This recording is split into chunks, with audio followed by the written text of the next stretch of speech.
الحمد لله نحمده ونستعينه ونستغفره ونؤمن به ونتوكل عليه ونعوذ بالله من شرور أنفسنا ومن سيئات أعمالنا من يهده الله فلا مضل له ومن يضلله فلا هادي له ونشهد أن لا إله إلا الله وحده لا شريك له ونشهد أن محمدًا عبده ورسوله أرسله الله بالحق بشيرًا ونذيرًا وداعيًا إلى الله بإذنه وسراجًا منيرًا أما بعد فأعوذ بالله السميع العليم من الشيطان الرجيم بسم الله الرحمن الرحيم أولا يرون أنهم يفتنون في كل عام مرة أو مرتين ثم لا يتوبون ولا هم يذكرون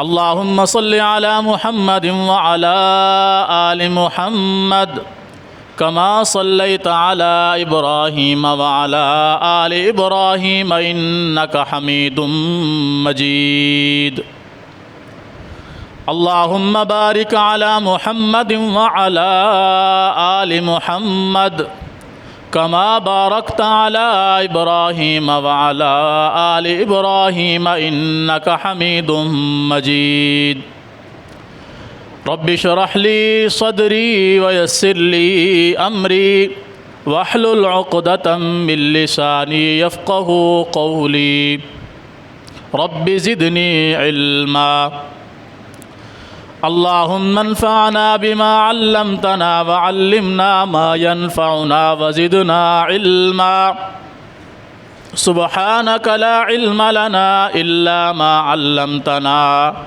إنك أنت العليم الحكيم ہر قسم کی حمد و ثنا اللہ جل جلالہ کے لیے، بے شمار بے حد و حساب درود و سلام ہوں امام الانبیاء سید الانبیاء جناب محمد الرسول اللہ صلی اللہ علیہ وآلہ وصحبہ وسلم کی ذات گرامی پر۔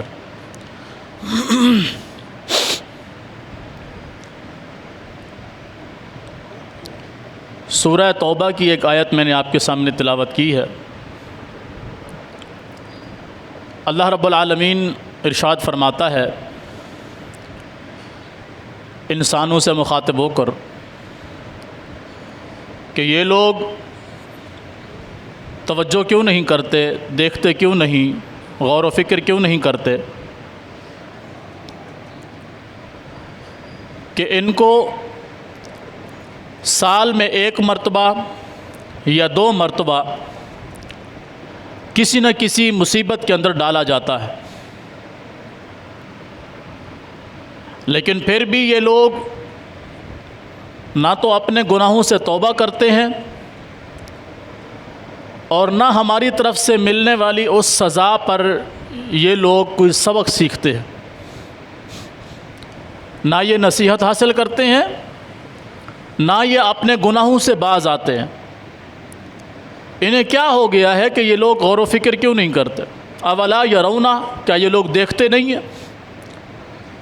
انہم یفتنون، کہ بے شک یہ آزمائے جاتے ہیں، کسی مصیبت کے اندر ڈالے جاتے ہیں، کسی پریشانی کے اندر ڈالے جاتے ہیں، فی کل عام، ہر سال، مرتن، سال میں ایک مرتبہ، او مرتین، یا پھر سال میں دو مرتبہ، لیکن ثم لا یتوبون، یہ پھر بھی توبہ نہیں کرتے، ولا هم یذکرون، اور نہ ہی یہ نصیحت حاصل کرتے ہیں، یہ سمجھتے بھی کچھ نہیں ہے، یہ غور و فکر ہی نہیں کرتے کہ ہمارے ساتھ کیا ہو رہا ہے، کیوں ہو رہا ہے۔ کیا جو کچھ ہمارے ساتھ ہو رہا ہے ہم اس کے مستحق ہیں؟ جو کچھ ہمارے ساتھ ہو رہا ہے کیا اس میں ہمارے اپنے کوئی اعمال دخل انداز ہیں؟ یہ کسی بھی چیز پر غور و فکر نہیں کرتے، بس یہ سمجھتے ہیں ایک مصیبت تھی، آئی ہے، ٹل گئی ہے، دوبارہ نہیں آئے گی۔ دوبارہ مصیبت آتی ہے، یہ کہتے ہیں آئی ہے، ٹل گئی ہے، دوبارہ نہیں آئے گی۔ یہ نصیحت حاصل نہیں کرتے، سیکھتے نہیں ہیں، سمجھتے نہیں ہیں، غور و فکر نہیں کرتے۔ کیا ہو گیا ان کو؟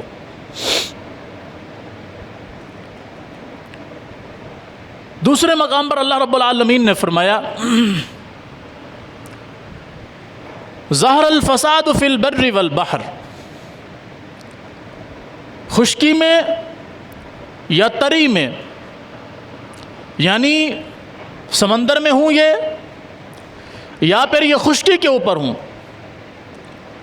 جب بھی کوئی فساد برپا ہوتا ہے، کوئی ظلم، کوئی زیادتی یا اللہ کی طرف سے کوئی پکڑ آتی ہے، بما کسبت ایدی الناس، یہ لوگوں کے اپنے اعمال ہوتے ہیں۔ لوگوں کے اعمال اس طرح کے ہوتے ہیں جس بنا پر اللہ رب العالمین انہیں کسی مصیبت کے اندر گرفتار کر لیتا ہے، کسی مشکل پریشانی کے اندر اللہ ان کو گرفتار کر لیتا ہے۔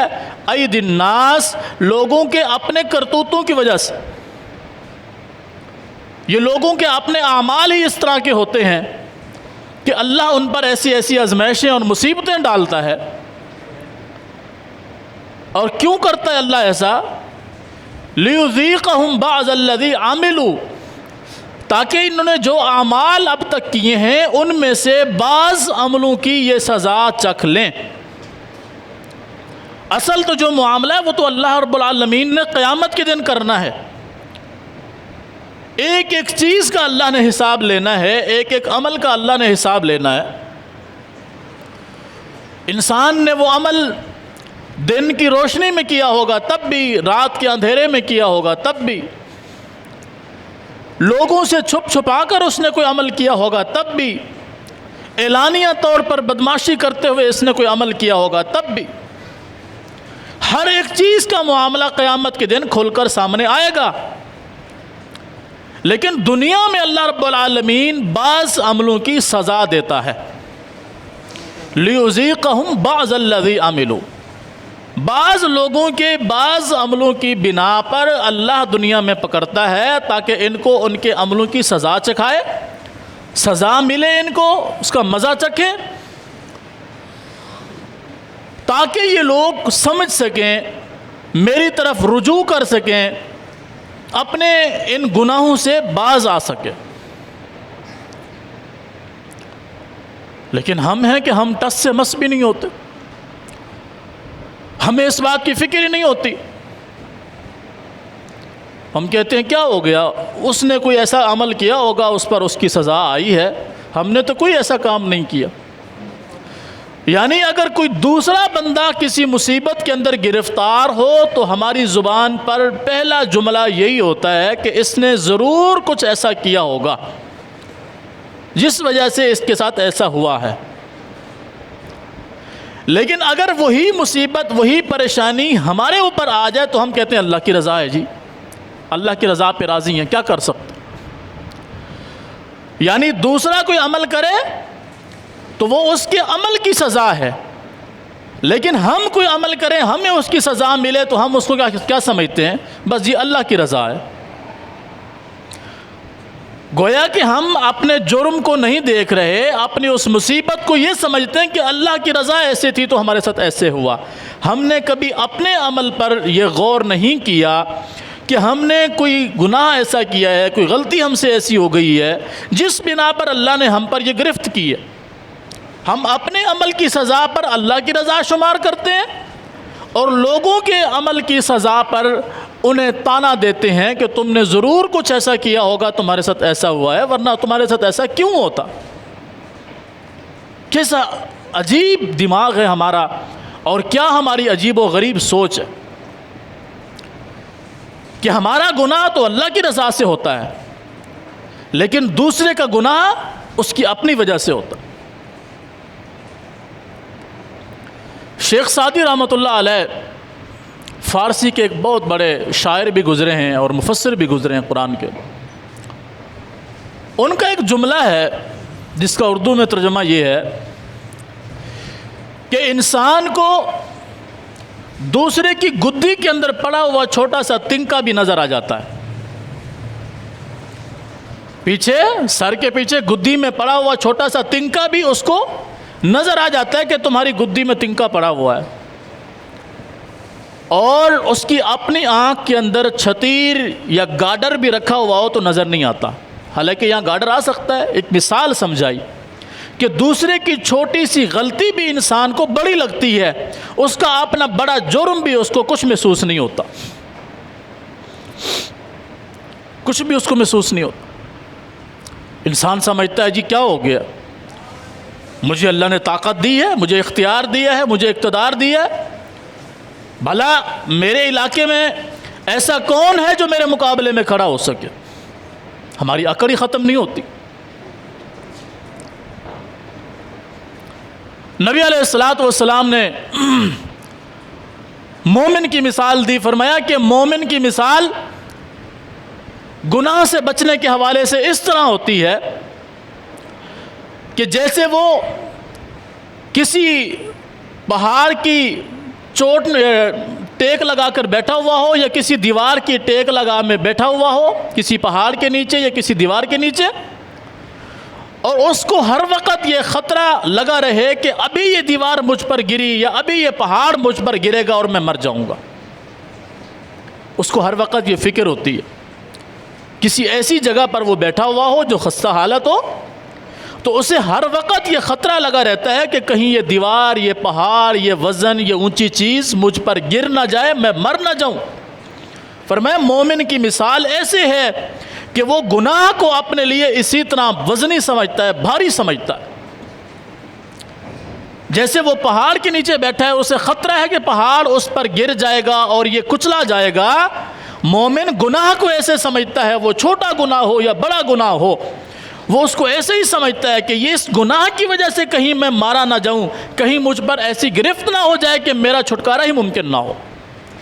وہ اس کو اتنا بھاری سمجھتا ہے, وہ بڑا گناہ ہو یا چھوٹا گناہ, اتنا وہ اس کو بھاری سمجھتا ہے کہ ہر وقت اس کو خوف لگا رہتا ہے کہ اگر میں نے یہ گناہ کر لیا تو مجھ پر بڑی گرفت آ جائے گی. یہ مومن ہے, گویا کہ اس کے دل میں ایمان زندہ ہے اور یہ ہر وقت اللہ کی رضا کو اپنے سامنے رکھتا ہے. گناہوں سے, نافرمانیوں سے, معصیات سے یہ دور رہتا ہے. اور اس کے برعکس گناہگار کے متعلق فرمایا کہ اس کی مثال ایسے ہے کہ جیسے ناک کے اوپر مکھی بیٹھے اور وہ اس کو یوں کر کے اڑا دے. گویا کہ گناہگار جرم کو, گناہ کو اتنا ہلکا سمجھتا ہے جیسے ناک پر بیٹھی ہوئی مکھی کو اڑا دینا. اور اسی گناہ سے مومن کیسے ڈر رہا ہے کہ جیسے اس پر پہاڑ گر پڑے گا. اندازہ لگائیں, ہم میں سے ہر بندہ مجھ سمیت اپنے گریبان میں جھانک کر دیکھے ہمارا شمار کن لوگوں میں ہوتا ہے. کیا ہم گناہ کو اپنے لیے پہاڑ کی طرح سمجھتے ہیں یا ناک پر بیٹھی ہوئی مکھی کی طرح سمجھتے ہیں؟ ہمیں ہمارے ایمان کی کیٹیگری معلوم ہو جائے گی. ہم کس کھاتے میں آتے ہیں, کون سے گروہ کے اندر ہمارا شمار ہوتا ہے. مومن گناہ کو پہاڑ کی طرح سمجھتا ہے اور مجرم گناہ کو ناک پر بیٹھی ہوئی مکھی کی طرح سمجھتا ہے. تو جس کے دل میں اللہ کا خوف ہو, اللہ کا ڈر ہو, اس کے دل میں ایمان زندہ ہو, وہ کبھی بھی گناہ کو ہلکا نہیں سمجھے گا, گناہ کو گناہ سمجھے گا اور ہر وقت اس بات سے ڈرتا رہے گا کہ توبہ کیے بغیر کہیں میری موت واقع نہ ہو جائے. اسے ہر وقت یہ فکر ہوتی ہے. گناہگار انسان سمجھتا ہے ابھی تو بہت زندگی پڑی ہے, بعد میں توبہ کر لیں گے, ابھی تو نوجوانی کا عالم ہے, موج مستی کا عالم ہے, کھانے پینے کے دن ہیں, ابھی بھلا کیا فکر ہے. اس کو آپ نماز کی دعوت دیں تو وہ کہتے ہیں ہاں ٹھیک ہے آپ چلو, میں بس آپ اپنی بخشوا لیں, ہماری خیر ہے. آپ پڑھ رہے ہیں نا، بس ٹھیک ہے آپ پڑھتے رہیں، ہمیں بھی جب موقع ملے گا ہم پڑھ لیں گے۔ اسی انسان کو گناہ کی دعوت دو تو یہ نہیں کہتا بھائی یہ تو گناہ کا کام ہے، میں کیا کرنے جاؤں گا، یہ تو گناہ کا کام ہے۔ الٹا یہ پوچھتا ہے وہاں منورنجن ہوگا کہ نہیں، یعنی وہاں کوئی ہلا گلا، کوئی مزہ آئے گا کہ نہیں آئے گا۔ نیکی کی طرف اس کو بلاؤ تو یہ کہتا ہے حضرت آپ اپنا قبلہ سیدھا کریں، ہماری خیر ہے، ہم بھی جب اس عمر میں پہنچیں گے ہم بھی مسجد میں آ جائیں گے۔ گناہ کی طرف دعوت دو تو یہ انکار نہیں کرتا، نیکی کی طرف دعوت دو تو یہ اقرار نہیں کرتا۔ اور پھر ہم کہتے ہیں ہم پر مصیبت آ گئی، آزمائش آ گئی، کاروبار نہیں ہے، کھانے پینے کو کچھ نہیں ہے، گھر کے حالات بہت تنگ ہیں، کوئی چیز سمجھ نہیں آ رہی، جتنا مرضی کماتے ہیں پورا نہیں ہوتا۔ کبھی ہم نے یہ غور کیا ہی نہیں ہے کہ ایسا ہمارے ساتھ ہو کیوں رہا ہے۔ اللہ نے قرآن میں اس کا ذکر کیا۔ پچھلے جمعے میں نے گزارش کی تھی کہ اللہ رب العالمین فرماتا ہے کہ میری نعمتوں پر میرا شکر ادا کرو گے تو تمہیں اور زیادہ دوں گا، ناشکری کرو گے تو میرا عذاب بھی بڑا سخت ہے۔ قرآن کریم میں اللہ رب العالمین نے سورہ طٰہٰ میں 16ویں پارے کے اندر بالکل سیکنڈ لاسٹ صفحے کے اوپر یہ آیت شروع ہو رہی ہے، وَمَنْ أَعْرَضَ عَنْ ذِكْرِي فَإِنَّ لَهُ مَعِيشَةً ضَنْكًا، کہ جو بندہ ہمارے ذکر سے منہ موڑ لیتا ہے، ہماری یاد سے منہ موڑ لیتا ہے، ہم سے اپنا تعلق توڑ لیتا ہے،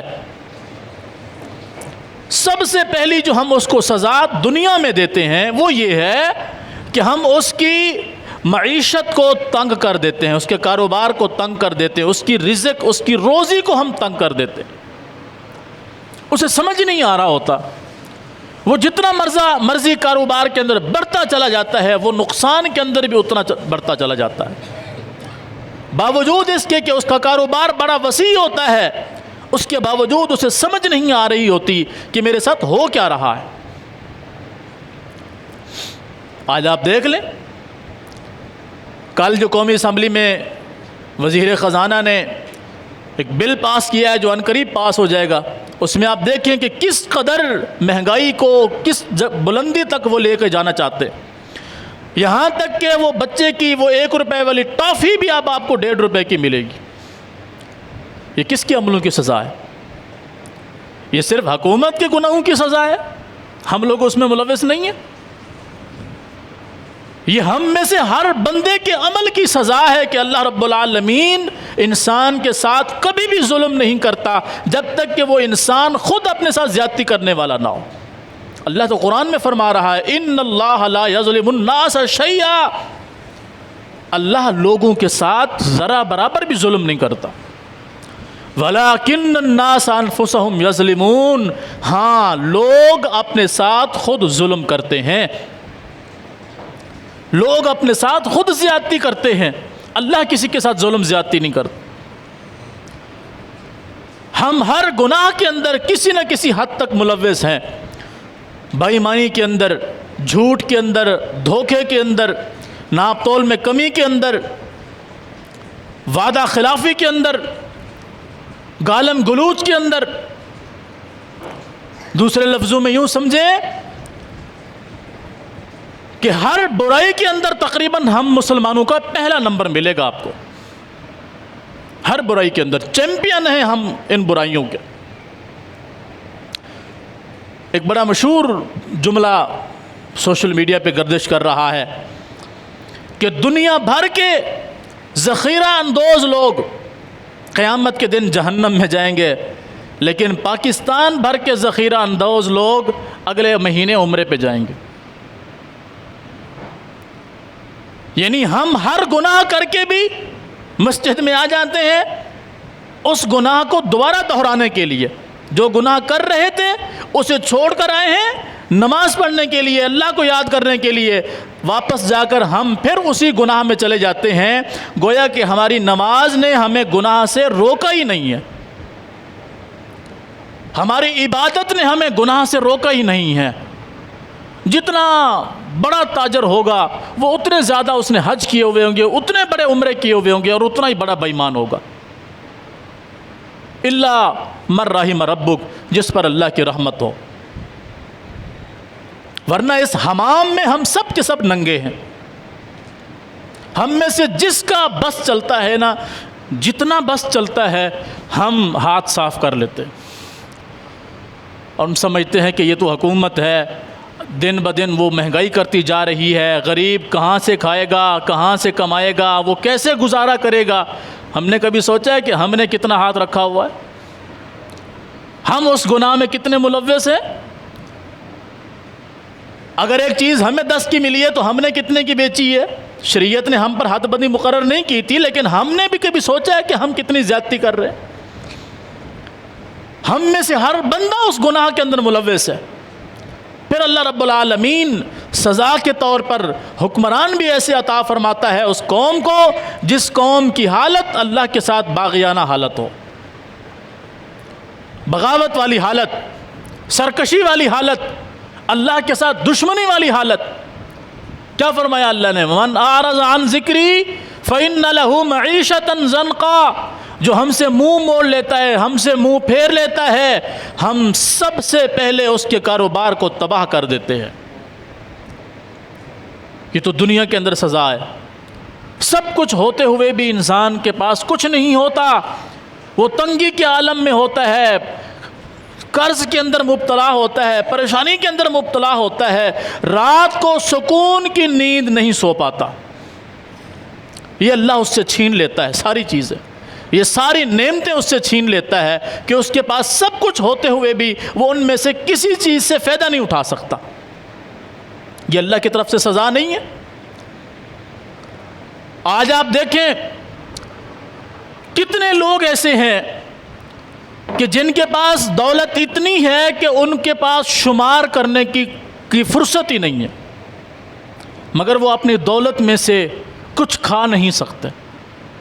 ڈاکٹر نے روکا ہوا ہے، تمہیں شوگر ہے، تم یہ چیزیں نہیں کھاؤ گے، تمہارا بی پی ہائی رہتا ہے، تم یہ چیزیں نہیں کھاؤ گے، تمہیں فلاں بیماری ہے، تم یہ چیزیں نہیں کھاؤ گے۔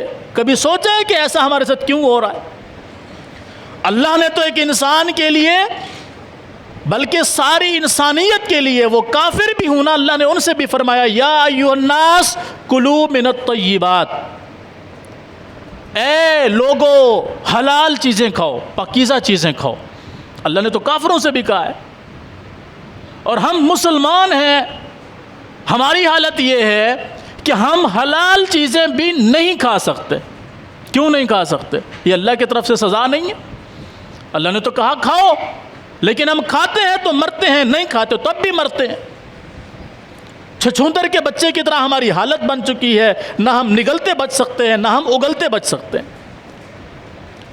کتنے لوگ ایسے ہیں دنیا میں، اس اپنے ملک میں، اپنے ملک کو چھوڑ کر اپنے شہر میں، اس شہر کو چھوڑ کر اپنے اس محلے میں دیکھ لیں، کتنے لوگ ایسے ہیں کہ جن کو میٹھا کھانا منع ہے، گوشت کھانا منع ہے، فلاں چیز کھانا منع ہے، فلاں کھانا منع ہے۔ کیوں؟ بیماریوں کے اندر مبتلا ہے۔ کبھی ہم نے سوچا کہ ہمارے ساتھ ایسا کیوں ہوا؟ ضرور ہمیں ہمارے گناہوں کی سزا ملی ہے، ورنہ صحابہ کرام کا آپ دور اٹھا کر دیکھیں، سلف صالحین کا دور اٹھا کر دیکھیں، اللہ کی قسم کسی صحابی کو نہ شوگر تھی، نہ اس کا بی پی ہائی ہوتا تھا، ٹھیک ہے، نہ اس کو کینسر کی بیماری تھی، نہ اس کو ٹی بی کی بیماری تھی، نہ اس کو ایڈ کی بیماری تھی، اس کو کسی قسم کی، کسی صحابی کو کوئی آپ ایسی بیماری تاریخ میں اٹھا کر نہیں دکھا سکتے۔ کیوں؟ ایمانداری سے کام کرنے والے لوگ، محنت کرنے والے لوگ، ہر بات پر اللہ کا شکر ادا کرنے والے لوگ تھے، اللہ کے سامنے جھکنے والے لوگ تھے۔ انہیں نمک کی بھی ضرورت پڑتی تھی تو اللہ سے مانگتے تھے، اگر جوتے کا تسمہ ٹوٹ جاتا تھا وہ بھی اللہ سے مانگتے تھے۔ اتنے خوددار لوگ کہ انہیں ہر وقت بس ایک ہی فکر رہتی تھی، ایک ہی فکر کہ ہم نے اللہ کے سامنے پیش ہونا ہے، ہمارا محاسبہ جس دن اللہ کرے گا ہمارے ساتھ کیا ہوگا، یہ فکر ان کو ہوتی تھی۔ ہمیں کیوں نہیں ہوتی؟ ہشام بن عبد الملک وقت کا خلیفہ ہے، بیت اللہ کا طواف کر رہا ہے، اس کی نظر پڑی ایک نوجوان پر. اس نوجوان کے پاس وہ گیا، اسے کہا کہ مجھے جانتے ہو؟ کہا ہاں سنا ہوا ہے تمہارے بارے میں، ہشام بن عبد الملک کو جانتے ہو میں کون ہوں؟ کہا ہاں جانتا ہوں، تم وقت کے خلیفہ ہو. کہا مجھ سے کچھ مانگ لو، میں تمہاری کوئی مدد کر سکتا ہوں. اس نوجوان نے کہا میں جس جگہ پر طواف کر رہا ہوں نا، یہاں مجھے اسے چھوڑ کر کسی اور سے مانگتے ہوئے شرم آتی ہے. اسے چھوڑ کر کسی اور سے مانگتے ہوئے مجھے شرم آتی ہے. ہشام بن عبد الملک بات سمجھ گیا، باہر نکلا، اس کا انتظار کرنے لگا کہ یہ طواف سے فارغ ہو کر میرے پاس آئے گا، پھر اسے پکڑوں گا. وہ نوجوان بھی طواف سے فارغ ہوا، نوافل ادا کی، باہر نکلنے لگا تو ہشام راستے میں کھڑا ہوا تھا. کہنے لگا کہ اب تو وہاں سے نکل آئے ہو نا، وہاں سے نکل آئے ہو جہاں تمہیں اس کے علاوہ کسی سے مانگتے ہوئے شرم آ رہی تھی، چلو اب مجھ سے کوئی مطالبہ کر لو، میں تمہاری کوئی مدد کر دوں. اس نوجوان نے کہا کہ میری کیا مدد کر سکتے ہو؟ کیا مجھے دے سکتے ہو؟ کیا میری زندگی میں کوئی اضافہ کر سکتے ہو؟ تو کہنے لگا نہیں. کہا مجھے جنت دے سکتے ہو؟ تو کہا نہیں، میں بادشاہ ہوں وقت کا، میرے پاس تو دنیا کے خزانے ہیں. کیا ہے؟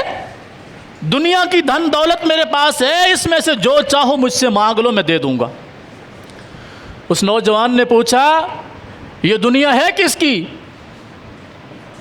یہ جو تیرے پاس ہے یہ کس کی ہے؟ ہشام نے کہا وہ تو اللہ کی ہے. تو کہا جس اللہ کی یہ دنیا ہے، میں نے دنیا کبھی اس اللہ سے بھی نہیں مانگی. جس اللہ کی یہ دنیا ہے، میں نے کبھی اس دنیا بنانے والے سے بھی دنیا نہیں مانگی، تجھ سے کیا مانگوں گا، جا اپنا راستہ دیکھ. جانتے ہیں یہ نوجوان کون تھا؟ حضرت عمر رضی اللہ تعالیٰ عنہ کا پوتا ہے، عبداللہ بن عمر کا بیٹا ہے، سالم بن عبداللہ رحمہ اللہ علیہ، تابعی ہے، صحابی کا بیٹا ہے، صحابی کا پوتا ہے. کہنے لگے کہ دنیا تو میں نے کبھی دنیا بنانے والے سے بھی نہیں مانگی، تم سے کیا مانگوں گا. یہ خوددار لوگ تھے، کبھی انہیں کسی قسم کی کوئی ایسی بیماری ہی نہیں لگی جس کے اندر وہ مبتلا ہو کر اذیت ناک موت کا شکار ہوئے ہوں. دنیا ان کی زندگی کو دیکھ کر ان پہ رشک کیا کرتی تھی. یہ وہ عظیم صحابی کا بیٹا ہے جس کو رسول اللہ صلی اللہ علیہ وسلم نے فرمایا تھا اذھب فی الدنیا کأنک غریب او عابر سبیل. عبداللہ زندگی ایسے گزارو جیسے تم مسافر ہو کسی سفر کے، یا تم غریب ہو، تمہارے پاس کھانے پینے کو کچھ نہیں ہے، بس تمہاری زندگی گزر جائے، تمہیں اسی حالت میں موت آ جائے، اللہ بہت بڑی نعمتوں سے نوازے گا. اس صحابی کا بیٹا ہے یہ سالم بن عبداللہ رحمہ اللہ علیہ. اور آج ہماری حالت کیا ہے؟ ہمارے پاس جتنا مرضی مال جمع ہو جائے ہمارے پاس پھر بھی کم ہوتا ہے. ہم اس کا بھی لے لیتے ہیں، اس کا بھی لے لیتے ہیں، اس سے بھی چھین لو، اس کا بھی حق مار لو، اس کو بھی لے لو. ختم ہی نہیں ہوتی ہرس ختم نہیں ہوتی. اللہ کی طرف ہمارا رجوع نہیں ہوتا، گناہ پہ گناہ کیے جاتے ہیں، مختلف بیماریوں اور آزمائشوں میں گرے ہوئے ہیں، پھر بھی ہم اللہ کی طرف رجوع کرنے والے نہیں ہیں. تبھی اللہ رب العالمین نے سورۃ توبہ میں فرمایا اولا یرون انہم یفتنون. یہ لوگ دیکھتے کیوں نہیں ہیں کہ انہیں سال میں ایک مرتبہ یا دو مرتبہ کسی نہ کسی مصیبت کے اندر گرفتار کیا جاتا ہے، انہیں جھنجھوڑا جاتا ہے، کسی مصیبت میں، پریشانی میں، زلزلے کی حالت میں، سیلاب کی حالت میں، کسی بیماری کی حالت میں. کسی نہ کسی کو اللہ ہر سال میں ایک مرتبہ یا دو مرتبہ آزماتا ہے، کبھی اسے تکلیف دے کر، کبھی اس کے گھر میں تکلیف دے کر، کبھی اسے کسی پریشانی کے اندر مبتلا کر کے. یفتنون فی کل عام مرۃ او مرتین، سال میں ایک مرتبہ یا دو مرتبہ اسے کسی مصیبت سے آزمایا جاتا ہے. ثم لا یتوبون ولا هم یذکرون، یہ پھر بھی اللہ کی طرف رجوع نہیں کرتے اور نہ ہی اس مصیبت اور پریشانی سے، اس گرفت سے کوئی نصیحت حاصل کرتے. ہم کہتے ہیں بس زندگی گزر رہی ہے، باقی بھی تو چلے گئے ہیں، ہم بھی چلے جائیں گے، جس دن زندگی کا خاتمہ ہوگا کس نے یہاں رہنا ہے؟ اگر ہمیں اتنی فکر ہے کہ ہم نے چلے جانا ہے تو کم از کم انسان کے بچوں والی زندگی گزار جائیں، تاکہ اللہ کے سامنے جب کھڑے ہوں تو شرمندگی نہ اٹھانی پڑے۔ ایسے باکمال لوگ اس دنیا میں گزرے ہیں، اللہ کی قسم دنیا ان کے قدموں کے اندر لونڈی بن کے ٹوٹنا چاہتی تھی، گرنا چاہتی تھی، انہوں نے اس پر تھوکنا بھی گوارا نہیں کیا۔ اور ہم ہیں کہ ٹکے ٹکے کی خاطر اپنی عزت کو داؤ پر لگا دیتے ہیں، اپنے ایمان کو داؤ پر لگا دیتے ہیں، اپنے عقیدے کو داؤ پر لگا دیتے ہیں، اپنے آپ کو بیچنا شروع کر دیتے ہیں، ایمان کو، وفاداری کو، عہد کو، سچائی کو۔ ہم کہتے ہیں جو لینا ہے لے لو، بس 2 لقمے کھانے کو دے دو۔ تو پھر دنیا ہم پر کیسے نہیں ٹوٹ پڑے گی کہ نبی علیہ السلام نے فرمایا تھا ایک وقت آئے گا کفار تم پر ایسے ٹوٹ پڑیں گے جیسے بھوکا دسترخوان پر ٹوٹ پڑتا ہے، بھوک کی وجہ سے اسے ہوش نہیں رہتا میں کیا کھا رہا ہوں، بس جو آتا ہے وہ اٹھا کے کھائے چلے جاتا ہے۔ فرمایا ایک وقت آئے گا کفار تم پر ایسے ٹوٹ پڑیں گے۔ صحابہ کرام رضوان اللہ علیہم اجمعین کہنے لگے اللہ کے رسول کیا اس وقت ہم تعداد میں تھوڑے ہوں گے؟ فرمایا نہیں، بلکہ تم بہت زیادہ ہوو گے، تمہاری تعداد بہت زیادہ ہوئے گی۔ آج اندازہ لگائیں 1.5 ارب سے زیادہ مسلمان ہیں، 1.5 ارب سے زیادہ مسلمان ہیں، 2.5 ارب پوری دنیا کی تقریباً آبادی ہے، جس میں سے 1.5 ارب صرف مسلمانوں کی آبادی ہے۔ 1 ارب کے قریب کفار ہیں، تمام کفار یہودی، عیسائی، ہندو، سکھ، مجوسی وغیرہ وغیرہ۔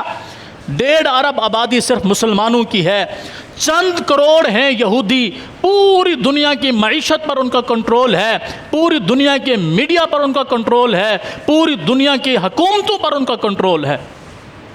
1.5 ارب مسلمان ان کے غلام ہیں، ہم سب غلام ہیں یہاں جتنے بیٹھے ہوئے ہیں، یہ بھی۔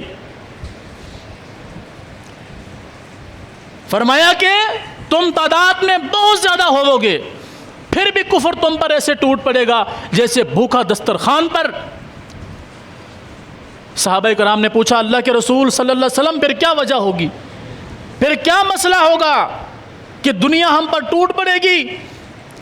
فرمایا تمہارے اندر وہن آ جائے گا۔ اللہ کے رسول یہ وہن کیا شے ہے؟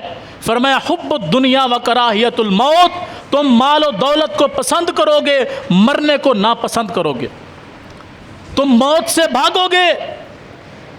اگر کوئی کہے گا تم مر جاؤ گے تو تم اس مرنے کے ڈر سے گناہ میں، زیادتی میں، ظلم میں چلے جاؤ گے، مرنے سے ڈرو گے، حالانکہ مرنا ہے، کس نے یہاں باقی رہنا ہے؟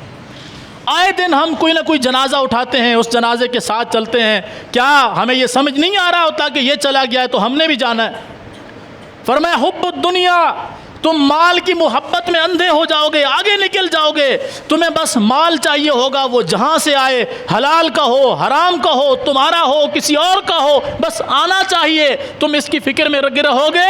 وکراہیت الموت، تم موت کو ناپسند کرو گے، مرنے کو تم لوگ ناپسند کرو گے۔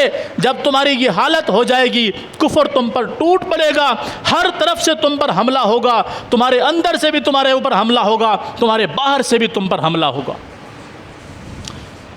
آج مجھے بتائیں ہمارا ہر پیدا ہونے والا بچہ ہزاروں روپے کا مقروض ہے، یہودیوں کا، عیسائیوں کا، کفار کا، ہم میں سے ہر پاکستانی مقروض ہے یہود و نصارہ کا۔ ہم سمجھتے ہیں ہم آزاد ملک میں رہتے ہیں، ہم نمازیں پڑھتے ہیں، ہم روزے رکھتے ہیں، ہم مسلمان ہیں، ہمارے بچے قرآن کے قاری ہیں، ہمارے جاننے والے علماء ہیں، ہم تو ایک آزاد ملک میں رہتے ہیں، ہمیں کیا فکر ہے اس بات کی؟ نہیں، ہم میں سے ہر بندے کو اپنی فکر کرنی ہوگی۔ اگر ایسا نہیں ہے تو پھر اللہ رب العالمین نے قرآن میں ایسے نہیں فرمایا ظہر الفساد فی البر والبحر، جو کچھ خشکی میں اور تری میں تم پر عذاب آتے ہیں، فتنے فساد آتے ہیں، بما کسبت ایدی الناس، لوگوں کے اپنے اعمال کی وجہ سے آتا ہے، تاکہ اللہ ان کو ان کے اعمال کی بنا پر ان کو سزا دے، انہیں سمجھائے۔ لِيُذِيقَهُمْ بَعْضَ الَّذِي عَمِلُوا، تاکہ ان کو ان کے عملوں کی وجہ سے آزمائے، انہیں مزہ چکھائے، انہیں سبق سکھائے اور یہ کچھ سیکھ کر اللہ کی طرف رجوع کرنے والے ہو جائیں۔ اللہ رب العالمین ہمیں اپنا پسندیدہ بندہ بنا لے، ہمیں اپنے گناہوں پر توبہ کرنے کی توفیق عطا فرمائے، ہمیں گناہوں سے بچنے کی توفیق عطا فرمائے، ہمیں ایسا بنا دے کہ ہم اس کے اور اس کے رسول کے متبع بن جائیں، ہمیں آپس میں اتحاد نصیب فرمائے، ہمیں پکا اور سچا مسلمان بنا دے کہ ہمارے دلوں کے اندر اسلام رچ جائے، بس جائے، ہمارے نس نس میں اسلام کی آواز آئے اور اس پر ہم عمل پیرا ہونے والے ہوں، تاکہ ہم دنیا کی ذلتوں سے بھی بچ جائیں، آخرت کی رسوائی سے بھی بچ جائیں۔ اقول قولی ھذا واستغفر اللہ لی ولکم ولسائر المسلمین۔